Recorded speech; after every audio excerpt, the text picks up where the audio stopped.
Hey guys, welcome to the new episode of Trending Gist here and Gistcity. Happy New Year, Merry Christmas, Happy New Month, happy everything, because you just have to be happy. I mean, you're seeing our faces on your screen, so you definitely have to be happy. I am Stephanie, your host, as usual, and I am in my studio. What should I say? I'm not in my studio. Today I'm not in my studio, but I am with the glorious Gigi. Hi, Gigi. Just call me glorious. How are you? I'm doing very well. How was your holiday? I enjoyed myself. I was working during the holiday. Sorry about that. Some of us can't relate. Not really, I can't. Okay. Anyway, very excited to be back on their screen. I'm really excited, and I really love this scene right here. This it's giving nature. We are giving trending just in natural form. I don't know if that makes any sense to you. Take it home. Today would be kicking it and giving it to you because we do not want to waste your time, and we would love you to just hear all the trending gist we have. Just so back, chill, and listen. Do you want to start, or should I do the honors? I think let's just do it the way we normally do it. Yeah, how do we do it? Okay, I'll start, guys. Fuel price confusion is back. Obviously, you know how fuel price has been a confusion in Nigeria since. It's not since Buhari entered since Buhari became the president. It was even before the subsidy removal. Since the subsidy removal, it has just been a whole lot. So, what do you think about it? Now, they are saying that the confusion is back. Obviously, is there a time Nigerians are not confused about anything? But now, fuel price confusion is back. Because I've been to like filling stations where I'm seeing some they are taking 198, some are taking 200 per liter, some are. Am I saying 190? Like, how you get my points, but like the ratio does not just align. And then you'll be like, oh, let's not go to Resto Park. Resto Park here is selling. Resto Park in Umudara is doing 150. Resto Park in Umos is doing 290. And I don't know why it is like that. I don't know why the fuel prices are different based off of the gas station or the filling station. It's honestly a lot. Ever since the first subsidy whole issue happened, and then fuel prices have just been changing. It's been a lot, honestly. But then, can we attribute it to the fact that the local refinery, at least the local refinery we're working on, is not still working? Yeah, and there's a time when they're like, oh, okay, yes, all the refineries will be open, everything will be working, but I don't think they moved on with that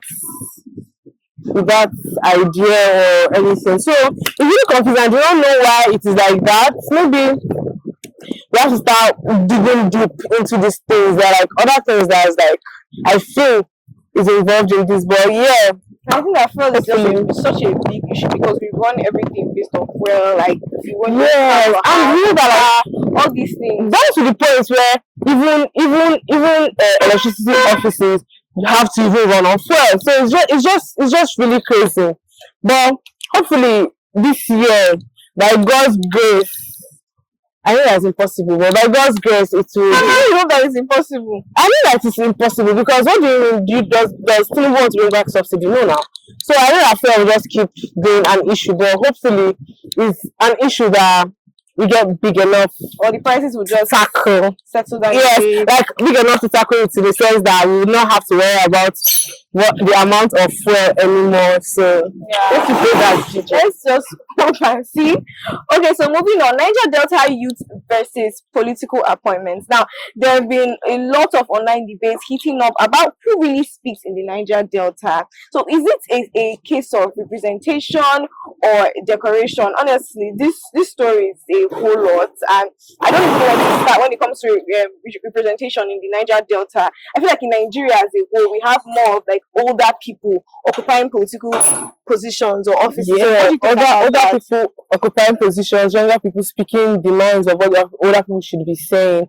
Because I feel like it's usually the youth. If you call for protest, the youth is coming out. If you call for upliftment, the youth is coming out. If you call for empowerment, the youth is coming out. It is always the youth. You would never hear them say a 72-year-old politician came out for a protest or anything. If you even call for election rigging, you call the youth. So it is usually the youth that comes out to say, "Hey, we want this, we don't want that, we want that, we don't want this." So I feel like personally, I feel like it is more the youth doing this talking than people that are actually employed to do the talking on behalf of the youth. So it's just So why is it that power is not being placed in the hands of the youth? because it's Nigeria now.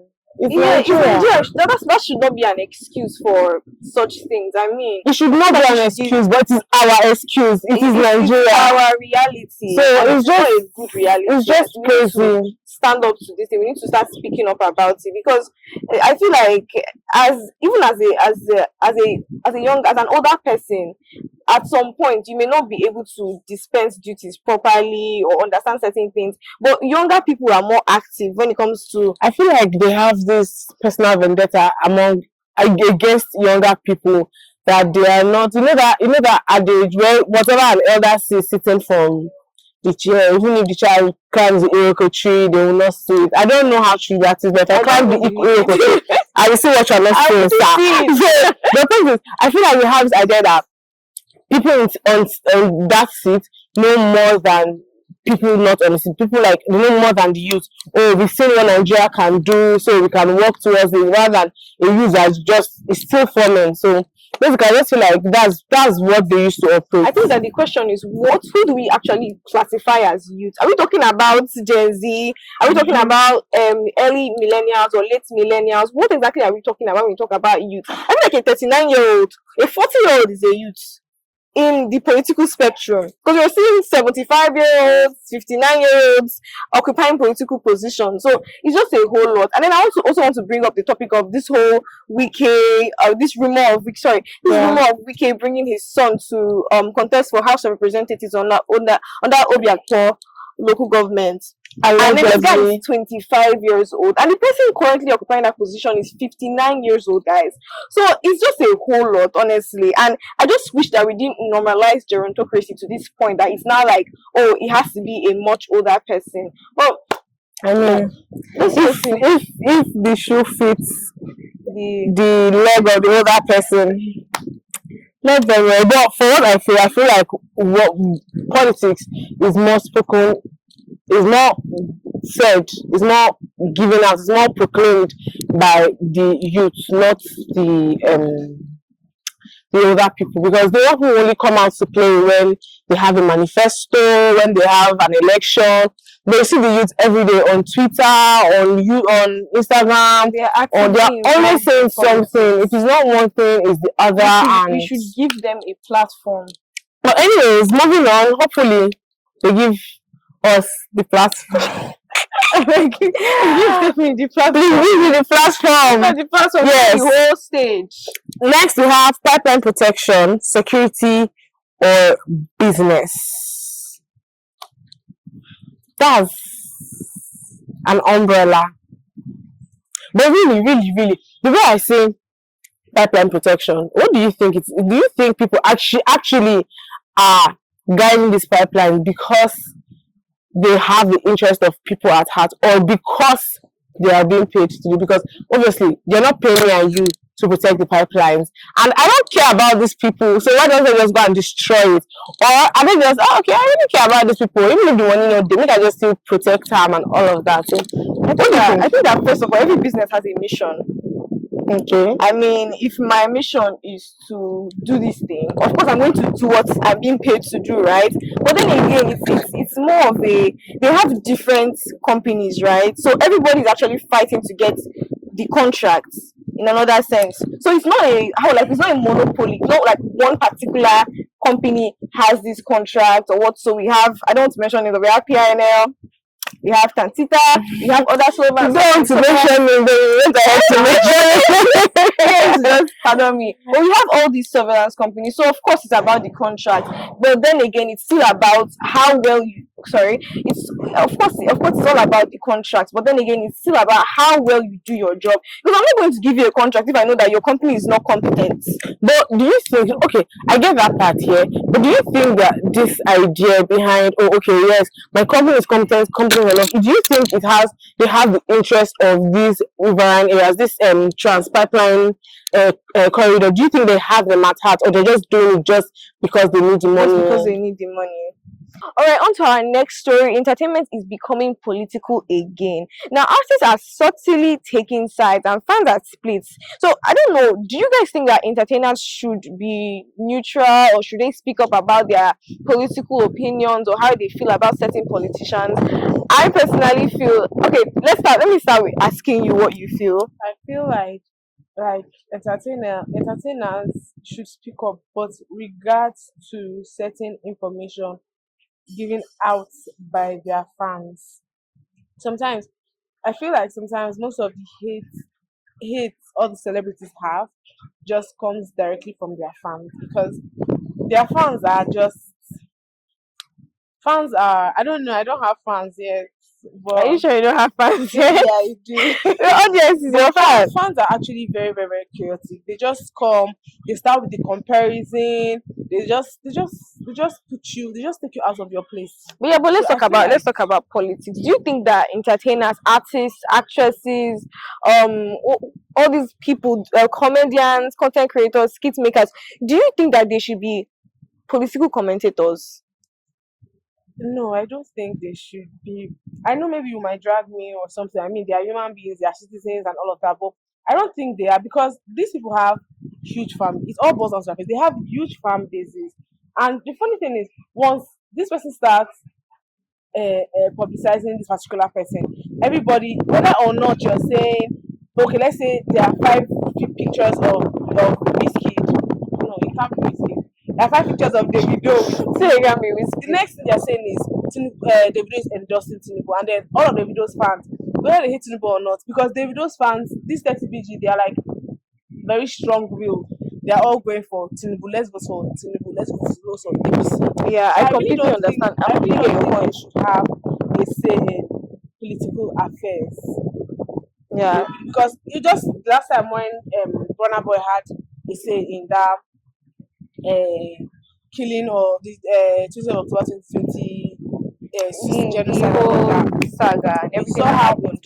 backlashed on him, and then he just kept his mouth shut, and people now attacking him again that, oh, that time he spoke and now he's not speaking anymore. So I just feel like it's better you don't just say anything at all Yeah. than come I, out I think that I saw this thing last year during the American election. I used to follow American politics a lot. I'm just really upset. I'm sorry, Nigerians, but I follow a lot of American politics. And during the whole MAGA, Make America Great Again, and the whole Trump and Kamala beef and everything that was going on, we saw that a lot of celebrities were endorsing Kamala. Beyonce was endorsing Kamala. Charlie XCS was endorsing Kamala. A lot of celebrities were endorsing, and Kamala didn't still win. So I feel like to an extent, people have come to understand that celebrities do not have a say on your political choice. So yes, you can have a particular celebrity that you like Ariana. That is America and this is Nigeria. Yes, I'm coming to that, but that it doesn't. I feel like it doesn't still matter. People are different. Okay, a lot of things have a part to play. For instance, children that grow up in first world countries or developed nations are more exposed than children that grew up in third world countries. That is a fact. You understand that. But regardless of that, I think that there are certain exceptions. So, like I said earlier, I'm getting. So, like I said earlier, I feel like celebrities do not have a say on your political choice. But then again, these celebrities should understand that they should know what they should and should not say. Yeah, you can come out and say, "Oh, I think that this thing that happened, like the Lekki Tollgate situation that happened in Burna Boy, I think that this is really appalling for us as a nation, as a country. This is really bad." But then there should be, you should have media, or should I say PR training to a certain extent, so you should know the kind of things that you should and should not comment on, because you have a wide fan base. You're very, very influential. You can push people to go and start making choices that they should have not made. But then again, people still have a mind of their own. You should understand that as a celebrity with the kind of power that you have, there's certain things that you should and should not say. It's the same thing for pastors. So I do not feel like pastors should be political commentators, but that's a whole other topic. Please, if you Yeah. want to know about that, just Comment it now. We'll give Yeah, a special drop a edition. comment. All right. And finally, on our list, we have the controversy of Ned Woko and Regina Daniels. The highlight of this should Clock be it. Ned lied. That's not the highlight of this show. Okay. And it is circulating online that Regina Daniels has shared a test result from one of the most respected hospitals in London, and it shows that she has never swallowed drugs in her life. I knew. I said it that time, in that there's one street gist, just go through our you see, I said it that Ned Breathe. man Breathe. I just knew that he was like, because the way he came out and he just attacked, the first thing he just said was, Omo, she dey smoke, oh, she dey drink, oh, she dey take drugs. That was the first thing he came out to say. Just quiet her. He did not even say, oh, maybe we had some kind of issues and we'll get back to you. No, he came straight up and said she used to drink, she used to smoke, that's why she used to scatter. Or he did not even, or you'd have just kept quiet. And it's just crazy. And now there are results showing that. Honestly, I don't know who to believe when it comes to this story, because you know that they can. Yeah, women supporting women. I'm just girl, but I'm supporting Regina Daniels. Yes. Not like men. Okay, so I don't know what to believe this when it comes to this particular story, because I mean, Ned is a politician. We don't trust politicians. And then there's Regina, of course, she's an actress, she's a public figure.